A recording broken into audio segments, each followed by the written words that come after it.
So the first episode of Media Intake, we are going to be reviewing the movie Teenage Mutant Ninja Turtles, the movie. If you don't know what the Teenage Mutant Ninja Turtles are, they are mutant Ninja Turtles. They were a comic book that got adapted to a TV show, and now the TV show was adapted to a movie, to I believe 3 movies. So we're going to be reviewing all the movies, seeing which one's the best, and I'm going to do that with each series I cover on the channel. I will review the first episode, the first movie, then the second, then the third, then the fourth, fifth, so on and so on, as many as they were, and I'll do it when the date they were released. So how we rate these movies is with pros and cons, and then I'll have comments at the end. So I would watch the movie, I'll just write pros that I see in the movie and some cons that I see in the movie as they appear in the movie, and I just write them down. And the way I score it is just to see like if these cons outweigh the pros, and if the pros outweigh the cons, and if the pros outweigh the cons, then it's a positive movie being higher than 5, and if it's the cons outweigh the pros, then it's a negative movie less than 5. So it's going to be a 1 to 10 score, a 1 to 10 score, and if it's a 5, that's like okay. If it's under a 5, then it's not so good.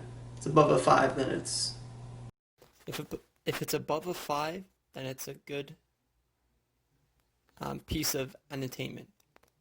If it's above an 8, then it's one of the best pieces of entertainment, and if it's a 10, it's just a perfect piece of entertainment and is really well made and deserves to be perfect. Before you watch this review, I suggest you watch the movie because I'll be only showing clips of the movie, like small little 30 to a minute long clips. And if you don't want any spoilers, then I'll consider watching the movie first. So some of the pros include the costumes that were used in the movie for the turtles, the quirky dialogue like Cowabunga, totally tubular, radical, all those stuff.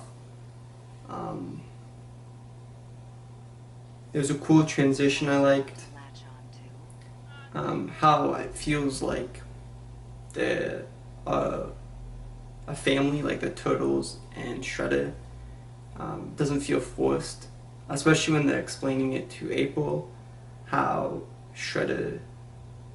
how Splinter found the Turtles.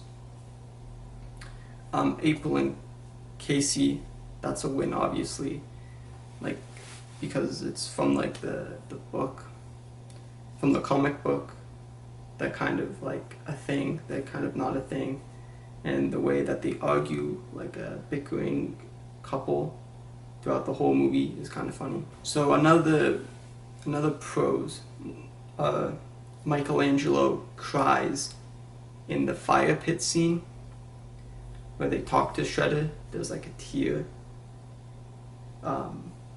and the details in the costumes, where in the final fight scene with Shredder, they get bruises all over their costumes. I'll put a clip there for that one. And the attention to detail in the characters. Now, funny enough, the character that I mentioned is wearing a white t-shirt, but he appears when they're introducing Shredder's lair, and then he's at the end where Casey and Danny rescue Splinter. Some other pros consist of the things that happen in the fights. So Michelangelo, he has the nunchucks, and one of the foot soldiers also has the nunchucks, so they have a chuck off, and they try to like one up each other, and then Michelangelo just spins the chuck like this, like a basketball. And I thought that was pretty cool. It shows like how laid back the Turtles are, and it shows that they really, like, yeah, they're fighting for Splinter, and and they're fighting to save New York, but it's just like kind of how laid back and like the funny they are, and also there's funny points in the fights itself besides the chuck off. Like in the fights, there are funny clips, like Donatello, 2-foot soldiers try to dunk him, but he's a turtle, so he can breathe in the water, obviously. Not breathe underwater, but they live underwater, turtles. So when they pull him back up, because they realize their mistake, they're like, oh, this is not gonna work. He's a turtle. So they pull him back up, and he squirts water in their faces, and I thought that was really funny. I'm like, I was just like, it's like, I thought that was funny. And then like, in the same scene, Leonardo goes, don't knock all these guys out. They might know where Splinter is. And then he just knocks the guy out, and it's like, you could have just kept that one alive. Like, I don't get it. So I thought that was really funny. So it just shows that, it shows character, and I really like it. Speaking of character, Danny's development as a character, you see through the movie, is really good. You see him steal the wallet in the beginning, and then at the end, he's helping the Turtles, and he's helping Splinter, because he realizes that, Shredder is a bad guy, and it's cool to see that. And I'm gonna go back to like one of my first points. My first pros is the costumes. The costumes are really well done, and there was a video on YouTube. I'll leave the link in the description. You can watch the full thing. I didn't want to record obviously the full thing. I only recorded like a minute of it, so I lay it over here. And the costumes were really cool. They had like individual mouthpieces. They had like a huge battery in the shell, which was pretty cool. And they had like the actors. They had like 2 actors, one in the turtle suit and then one controlling all like the motors, which was pretty cool. Like with like they would have like an eye wink. You can just watch it. I'll leave a link below in the description if you are interested in behind the scenes stuff, because I was trying to find behind the scenes stuff because I like behind the scenes stuff, and that's what I found. So how they made the costumes pretty cool, and how good they look. Pack on the actor's back inside the shell. Everything is powered up through this multi-way connector. So as I say, all the motors are in the head, so it's just electrical connections. So there's a nice flexible coupling between the actor and the backpack. Gives them maximum freedom of movement. Hold on, Mark. I gotta plug you in here. Raph! You can program these hand controls to do anything you want, really. So you can group servos onto each control, and I've put servos like blinking, so that's eyelids onto this control, eyebrows, eye direction, eyes up and down. You can do set expressions. So you can hit anger, you can hit joyous, thinking. Now these are basically for reading, it reads my lip here. It's an infrared sensor. So again, you can program it to do what you like. You could program it to blink if you wanted to. But what you basically use it for is, when I do an ooh shape, ooh, it picks up the distance, and I've programmed into the head an ooh shape. So if I do an ooh, it does an ooh.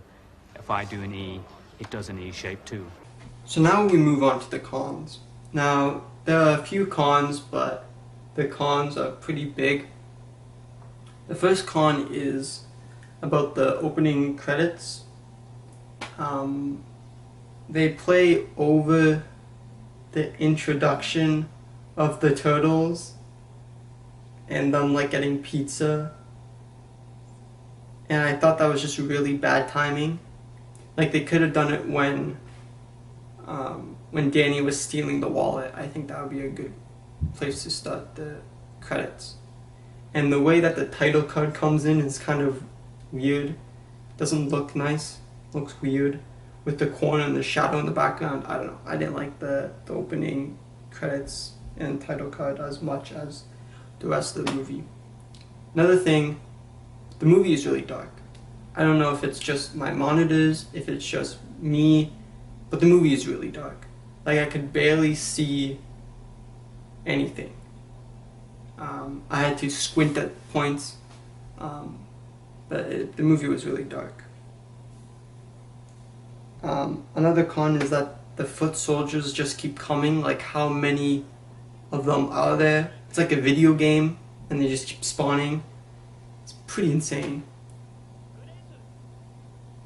A big con here is that Casey being claustrophobic, so he goes to sleep in the truck, but the truck is smaller than the turtle's home, so that's just for plot convenience to see Danny sneak out, which I really don't like. I would really like it if he would say like something like, I'll look out, I'll go in the car to see if anyone's, gonna come. That would be a better solution to it. But saying he's claustrophobic, then moving to a smaller space just doesn't make any sense. So now we move on to the comments. The first comment I have is, how many TVs do you need, Shredder? Second comment is, why do you go through a sewer like that? Because you fall down, you go head first into concrete. And my last comment is that the blue flames in that scene is real. You can actually get those blue teal flames, and I also have a recording of that.